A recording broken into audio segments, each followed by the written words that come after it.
இந்த பதிவை பார்த்துட்டு யாரும் மன வருத்தப்படாதீங்க. 90% மக்கள் தன்னுடைய டயத்தை மொபைலில் வேஸ்ட் பண்ணுறாங்களே, அவங்க யார் நினைக்கிறீங்க? அவங்க தான் மிடில் கிளாஸ் ஃபேமிலி. இஎம்ஐயில் ஆப்பிள் ஃபோன் வாங்குறவன் யார்? அவனும் மிடில் கிளாஸ் ஃபேமிலி தான். அவனுக்கு கஷ்டம்னா என்னன்னு இது வரைக்கும் அவனுக்கு தெரியவே இல்லை.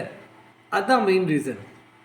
உங்களுடைய வாழ்க்கை ஏதாவது பிளானை சேஞ்ச் பண்ணால் உங்கள் வாழ்க்கை மாறிடும் இல்லைங்க. என்னைக்கு உங்களுடைய வாழ்க்கை மாறும் தெரியுமா? என்னைக்கு நீங்கள் உண்மையிலே கஷ்டப்படுறத நீங்கள் என்னைக்கு உணர்றீங்களோ அன்னைக்கு தான் அந்த விஷயம் உங்களுக்கு தெரிய வரும். உங்கள் அம்மா அப்பா கஷ்டப்பட்டு கொடுக்குற இந்த காசு வெட்டியாக செலவழிக்கிற இந்த பொழப்பு எனக்கு வேணாம், இந்த வாழ்க்கை வேணாம், வெட்டி பந்தாவான வாழ்க்கை வேணாம், நமக்கு இந்த ஐஃபோன் மேட்ரெலாம் வேணாம், நமக்கு நம்ம குடும்பத்துக்கு உழைக்கணும்னு வந்து என்னை இந்த உலகத்துக்கு கொடுத்த தாய் தந்தைக்கு ஏதாவது பண்ணணும், அவங்க வாழ்க்கையை முன்னேற்றணும், நம்மளும் முன்னேறி போகணும். அதோடு சேர்ந்து மேக்சிமான மக்கள் இந்த விஷயத்தை யாரும் ரியலைஸ் பண்ணுறதே இல்லை.